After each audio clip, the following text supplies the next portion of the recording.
तो दोस्तों कैसे हैं आप सब। आशा करते हो सभी अच्छे और स्वस्थ होंगे। पायल ठाकुर के इस चैनल पे आप सभी का स्वागत है। सभी को जय माता दी, हर हर महादेव।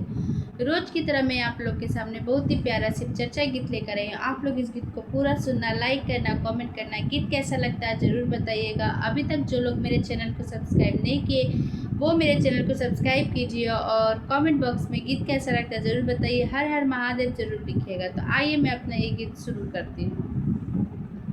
लिख दीना हमारो हजरिया ए गुरुजी, लिख दीना हमारो हजरिया ए गुरुजी।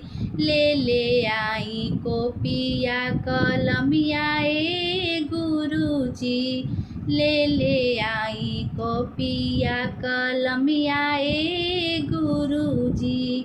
लिख दीना हमारो हजरिया ए गुरुजी, ले आई कॉपिया कलमिया ए गुरुजी।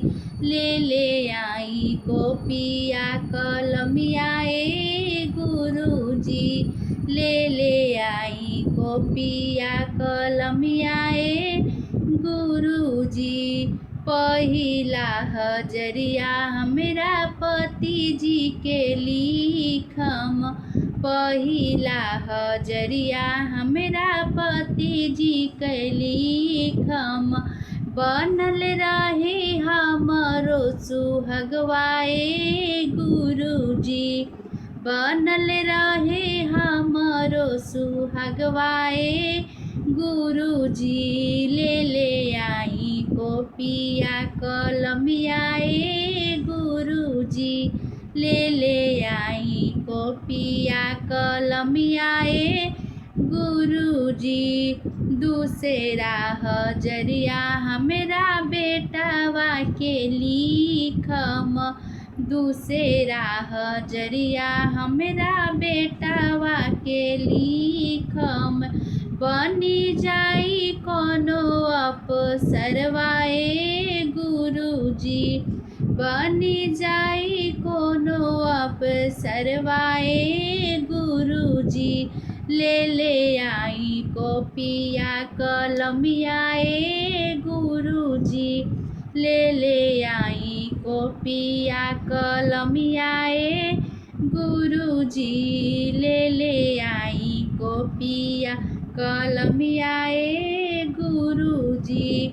तीसरा हजरिया हमरा बेटिया के लिखम, तीसरा हजरिया हमरा बेटिया के लिखम। मिली जाई सुंदर घरे बरवाए गुरुजी, मिली जाए सुंदर घरे बरवाए गुरुजी।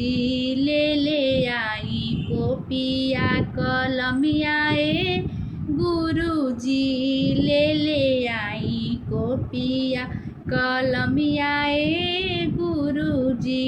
ले आई कॉपिया कलमिया ए गुरुजी।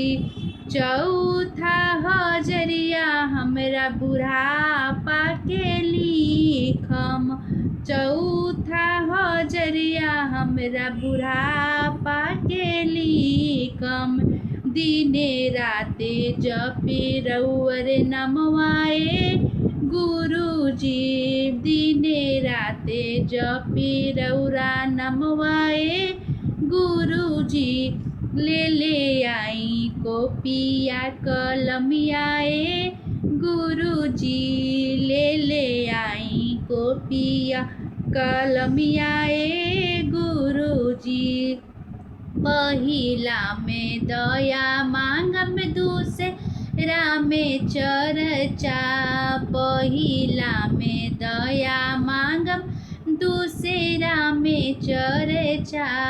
तीसरा में करी परे नमवाए गुरुजी, तीसरा में करी परे नमवाए गुरुजी। ले आई कॉपिया कलमिया ए गुरुजी, ले आई को कोपिया कलमिया ए गुरुजी, लिख दीना हमरो हजरिया ए गुरुजी, लिख दीना हमरो हजरिया ए गुरुजी, ले आई कोपिया कलमिया ए गुरुजी, ले आई कोपिया कलमिया ए गुरुजी। हर हर महादेव। गीत कैसा लगा जरूर बताइएगा। धन्यवाद।